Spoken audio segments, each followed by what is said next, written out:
I believe that formal education tends to be limited or restricted very often to assessment, memorizing, knowledge-based learning within classrooms, and there's very limited interaction between students from different classrooms.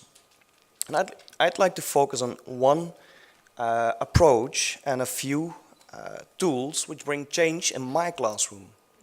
And I'd like to highlight the fact that I want to rely on research before implementing a new and preferably free tool. So, first of all, you don't reveal the ending to a movie, so why giving away all knowledge to your students? We, teachers, are still too used to instruct our students for most of the time, while there are other approaches like makerspaces and flipped learning and collaborative learning. And I believe collaboration is key. And I did research about collaborative learning in the UK a few years ago. And to be very brief, I discovered that knowledge created in a group is more than what can be achieved alone. And so there are two approaches. And the first one is social constructivism. And in this constructivist approach, students learn by interacting in a small group, and the teacher becomes a discussion leader. And in a connectivist approach, students are learning by building a personal learning network of several nodes, as they call them, which can be peers, books, websites, social media, etc.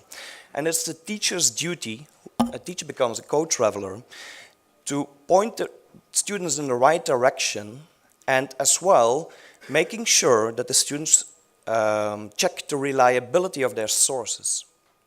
So, he already mentioned the MOOCs, but MOOCs are based on connectivism. Yeah. So, enough about the approach. Okay. I'm on a distance learning project, which implies that my students attend half of the class at home and half at school. So we have the best of both worlds. And I'm using a web conferencing tool while I'm teaching in my own kitchen. On the top of here, that's my kitchen. And you can compare a web conferencing tool with Skype and using the microphone and the webcam. We can all hear and see each other, and I can share my screen. And some of the benefits can be predicted. Like, for instance, no more traffic jam. Yeah. I teach in my own familiar environment, so I can mow my lawn during breaks, and I can do some cooking. And this is not marketing, this is actually happening in my kitchen while I teach. But there's one interesting side effect, which became a really interesting benefit as well. And that is that I soon discovered, I asked my students to put their questions in the chat function instead of using the microphone, which can be quite disturbing. And I soon discovered that my students began to ask questions in the chat, and they began to solve each other's questions. They really love to do this, and especially the shy students. And I was a shy student myself, but they are more involved during remote sessions than in a face-to-face environment. There's also a downside, because no internet means no class at home. Yeah? And what about those students who don't have a device or nor internet, or how do we even know they are attending class at home? Well, we found two solutions. The students can borrow a free device from school, or they can attend class at school in one room which is dedicated to the project. And we also set up random polls which they have to answer within 1 minute, otherwise they are regarded absent. Okay?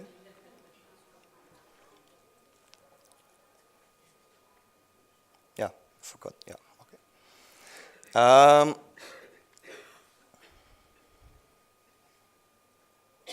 Okay. So I strive for a paperless classroom, and I spend a considerable amount of time while creating courseware, at least 1 month a year. And you can imagine that I really don't like students complaining about certain topics missing in my courseware, in my textbooks. And so I decided to create digital textbooks while I teach. And I use OneNote as a tool, but you can use several tools. And I can share one document with my students, and I can insert text, images, all kinds of multimedia. I can record audio, video, even handwriting, etc. And the students began to correct my typos as well, which is one benefit. But then I noticed that some students were taking pictures of my chalkboard. So I decided to replace my blackboard by OneNote as well. And I was able to draw using the digital pen. I can zoom and reuse certain parts in other classrooms and other school years. And then I wanted to do more. I allowed my students to create their own page in my textbook, and they spontaneously began to share own written tutorials and quick start guides. And this drove us in a very interesting new situation in which my students began to learn from each other, and I even began to learn from my students. And I have to admit, and this is no marketing, this is really genuine, some of my students begin to know more about web design than I do, because they're not restricted to my knowledge anymore. And that's really true, that's really true. So there's also a downside, of course.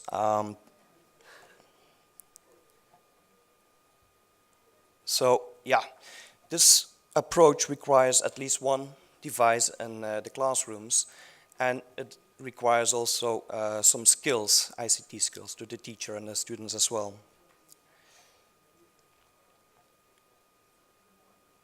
To be very, very brief, time's limited, I create instructional videos, and my students can choose during some classes what they want to learn. And some of them prefer to rehearse, and others want to gain a maximum amount of knowledge. So last, I had a very emotional Skype call 2 years ago with Moses.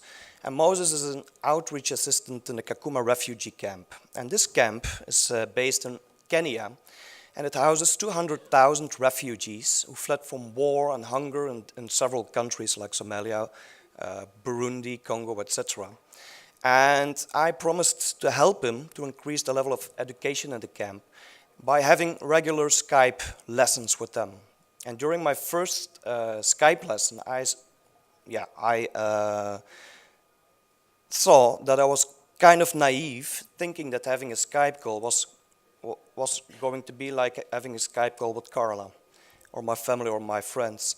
And because resources are very limited in the camp, the schools have no power supply, there's a textbook ratio of 1 to 10 students, and well, I decided to send my own laptop to the camp, and I started up a crowdfunding campaign which allowed us to send some additional laptops. And I was also able to find and connect 100 global teachers from 40 different countries willing to participate, and right now people are having Skype calls with them on daily basis from 40 different countries.